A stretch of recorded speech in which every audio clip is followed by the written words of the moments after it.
Good evening, friends. Today we are going to discuss an important topic for the market of the chapter market mechanism. The topic is minimum price legislation और price floor. क्या है topic? कल हमने पढ़ा था, क्या था? Price ceiling पढ़ा था और आज हम क्या पढ़ने जा रहे हैं? Price floor. ये दोनों टॉपिक बहुत ही इंपॉर्टेंट है. प्लीज इसको ध्यान से समझ लीजिए क्योंकि इन दोनों में से कोई ना कोई एक टॉपिक जरूर आता है आपके एग्जाम में, कुछ ना कुछ इससे जरूर आता है. ठीक है ना? तो प्लीज इसको समझ लेना है. मिनिमम प्राइस लेजिस्लेशन और प्राइस फ्लोर क्या होता है, ठीक है ना? अच्छा, आइए देखते हैं क्या है.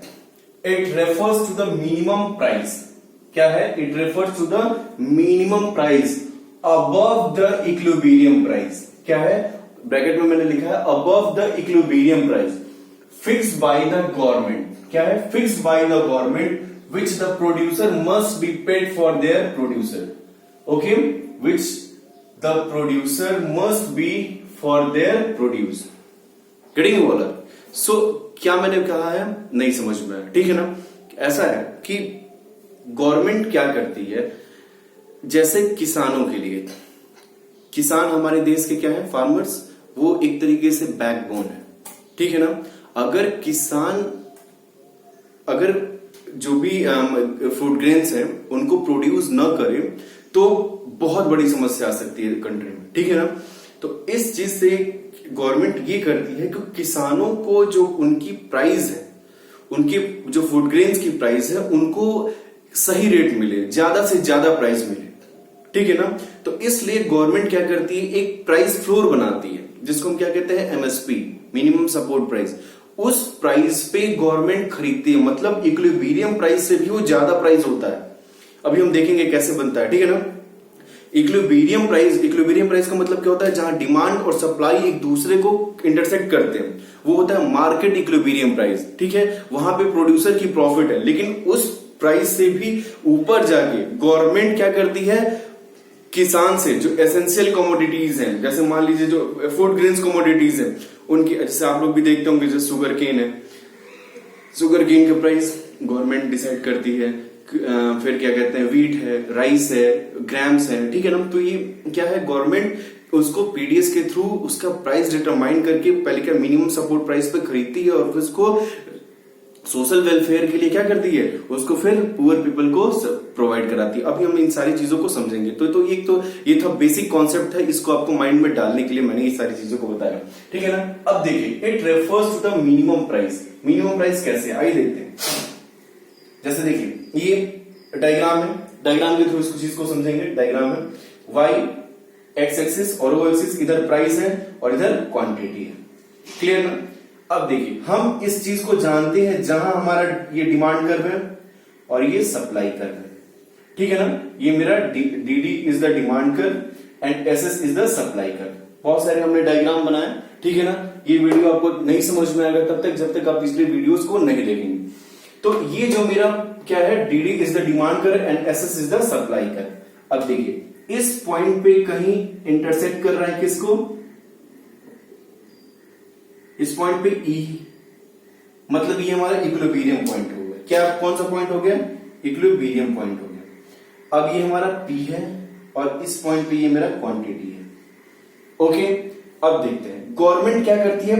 ये इक्विलिब्रियम पॉइंट है, इससे प्राइस को इंक्रीज करके खरीदती है, मतलब एक फ्लोर बना देती है. प्राइस फ्लोर मतलब एक छत, ठीक है ना? उससे मतलब उस मार्केट इक्विलिब्रियम प्राइस से ज्यादा कब प्राइस फ्लोर बना देती है और उस प्राइस पे जाके गवर्नमेंट एसेंशियल कमोडिटीज को क्या खरीदने का काम करती है. क्यों? क्योंकि जो भी फार्मर्स हैं उनको उनके मुताबिक उनको ज्यादा से ज्यादा अमाउंट ऑफ प्रॉफिट मिले, ठीक है ना? तो इन सब चीजों के कारण गवर्नमेंट क्या करती है. अब देखिए, अब जैसे ये प्राइस हुआ, ये तो इतना समझ में आ गया. अब इस प्राइस को हम ऊपर मान लीजिए यहां से फिक्स कर देते हैं, ठीक है ना? इस पी से P1 हो गया. अब देखिए क्या है, अब यहां से जाएगा ये, सप्लाई तो बढ़ी लेकिन डिमांड घट गई. अब देखिए इसका इंपैक्ट क्या पड़ा. गवर्नमेंट ने प्राइस बढ़ाया लेकिन सप्लाई तो बढ़ गई, ये हो गई, लेकिन डिमांड घट गई, ठीक है ना? ये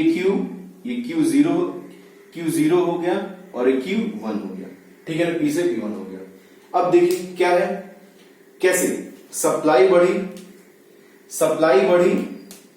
सप्लाई बढ़ी, देखिए ये जो सप्लाई यहां थी वो यहां से क्या चली गई, ये इस पॉइंट से ए और पॉइंट बी, ये क्या हो गया, पॉइंट सप्लाई जो मेरी P1A थी, सॉरी PE थी, ठीक है ना, वो कहां चली गई, P1 टू B चली गई, ये मेरी सप्लाई हो गई यहां से यहां तक, ठीक है ना। तो इतना दूर मेरा क्या हुआ, ये कंडीशन हुआ, ये जो मेरा हिस्सा क्या हुआ, एक्सेस सप्लाई हो गया, क्या हो गया, एक्सेस सप्लाई हो गया, मतलब सप्लाई की अधिकता लेकिन डिमांड कम है। अच्छा, ये जो प्राइस फ्लोर है, ये जो प्राइस लेवल है जो डिटरमाइन किया गया, इसको हम क्या कहेंगे, प्राइस फ्लोर कहेंगे, क्या कहेंगे, प्राइस फ्लोर कहेंगे। और क्या, मिनिमम सपोर्ट प्राइस, MSP भी इसको कहते हैं, क्या कहते हैं, मिनिमम सपोर्ट प्राइस, इसको प्राइस फ्लोर कहते हैं। तो आप लोग देख रहे हैं क्या है, प्राइस तो बढ़ी, ठीक है ना, प्राइस का बढ़ने का देन क्या रहा, डिमांड घट गई, डिमांड घटने के साथ जो सप्लाई हो गया, जो किसान का स्टॉक हो गया, वो क्या हो गया, बचा रह गया, वो उसको कोई खरीद नहीं रहा, डिमांड ही उसकी नहीं रही, ठीक है ना। जैसे देखा, तो जब किसान के पास जब डिमांड ही नहीं रहेगी, तो अब देखिए उसका क्या क्रिएट हो जाएगा, बफर स्टॉक क्रिएट हो जाएगा। बफर स्टॉक पता है आपको क्या होता है, buffer stock it's a storage of the food grains जो गवर्नमेंट बनाती है, ठीक है ना। अब देखिए क्या है, इसकी जरूरत क्यों पड़ती है, ये तो था मैंने इस डेफिनेशन को समझाने के लिए। अबव द इक्विलिब्रियम प्राइस, देखिए ना, अबव द इक्विलिब्रियम प्राइस पे जाके इस चीज को गवर्नमेंट खरीद रही है, fixed by the government which the producer must B they produce, ठीक है ना। तो इस चीज को आप मीनिंग पहले लिखेंगे, अगर ये क्वेश्चन 6 मार्क्स में आता है, what do mean by minimum price legislation और प्राइस फ्लोर, तो आप कैसे इसको डिफाइन करेंगे, मीनिंग के बाद क्या करेंगे, इसकी नीड क्या है, ठीक है ना, नीड क्यों, जब तो क्या है इसकी बेसिक नीड्स, टू प्रोटेक्ट, क्या है, ये इसकी नीड्स है, मैंने लिख दिया आपको एक लाइन में बहुत अच्छे से, to protect farmer produce government set higher price than the equilibrium price. ये प्राइस फ्लोर गवर्नमेंट क्यों बनाती है, इसलिए बनाती है क्योंकि उनको फार्मर के प्रोड्यूस को क्या करना है, प्रोटेक्ट करना होता है, कि फार्मर लगातार उस प्राइस पे क्या करें, वो प्रोड्यूस करते रहे, otherwise farmer will start to deny from producing the food grains. So क्या हो जाएगा, आप लोग देख रहे होंगे कि लोग खेती किसानी में इंटरेस्ट कम ले रहे हैं, क्यों ले रहे हैं, इसलिए ले रहे हैं कि वहां पे उनको अच्छा इनकम नहीं मिलता है, क्योंकि बहुत सारे कैजुअलिटीज हो जाती हैं खेतों में, जैसे असमय बारिश हो जाना, फिर खेतों में बहुत ज्यादा धूप हो जाना, बहुत ज्यादा कम धूप हो जाना, तो मतलब पूरा मौसम पे डिपेंड है। तो मौसम कभी फ्लक्चुएट जहां जैसे करता है, वहां पे खेती प्रभावित हो जाती है। तो आप देख रहे इसी चीज को प्रोटेक्ट करने के लिए गवर्नमेंट ने प्राइस फ्लोर का कॉन्सेप्ट लेके आया, ठीक है ना।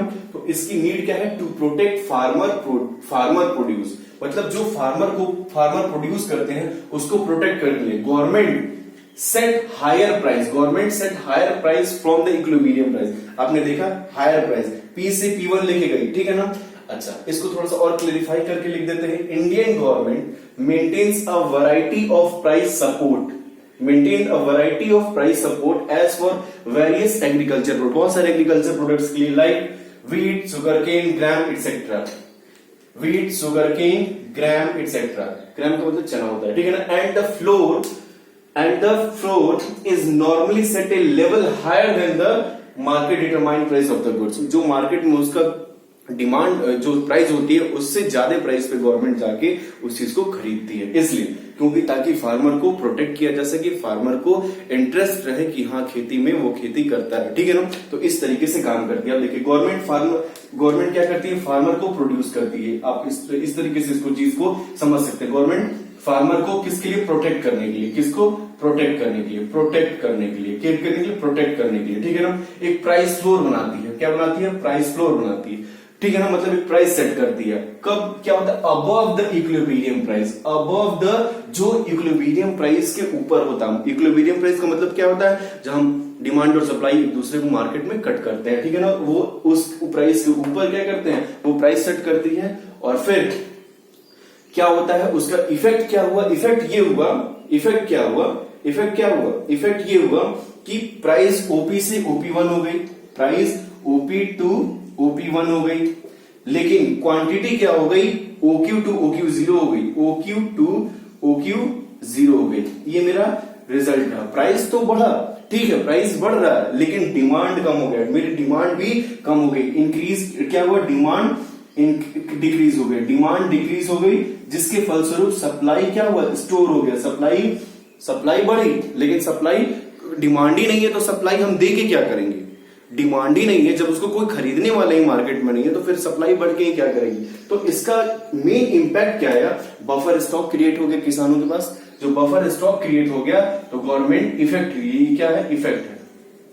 बफर स्टॉक क्रिएट होगा, फिर उसको गवर्नमेंट परचेज करेगी, गवर्नमेंट एक सेट प्राइस पे परचेज करेगी और फिर उसको distribute to rationing shops for the poor welfare, for poor welfare. तो वो आपको ये बहुत अच्छे से समझ में आया होगा। ये मैंने फ्लो चार्ट के थ्रू भी इसको लिख दिया है। ये इफेक्ट हुआ, ये तीनों, ठीक है ना, ये एक फ्लो चार्ट है, कैसे क्या चीजें होती हैं उसको मैंने लिख दिया है। आप इन सब सारी चीजों को नोट करके बकायदा डायग्राम का एक्सप्लेनेशन तो आपको आ ही गया होगा। इतने ग्राफ बनाए हम लोगों ने, ठीक है ना, लगभग 24 से 25 ग्राफ बनाए इस चैप्टर में हम लोगों ने। हर ग्राफ को हम लोगों ने बाय सीरियल वाइज एकदम एक एक टॉपिक वाइज पढ़ा है। तो ये लास्ट टॉपिक था इस चैप्टर का। होप आपको ये बहुत अच्छे से समझ में आया होगा। अगर किसी को कोई प्रॉब्लम हो तो फिर मुझे वो कमेंट में पूछ सकता है। आप अपना नोट्स प्रिपेयर करते रहिए और इन चीजों को अच्छे से समझते चलिए, क्योंकि ये बहुत इंपॉर्टेंट चैप्टर था। In the next videos we will start a new chapter, law of variable proportions. Okay, for today, thank you very much.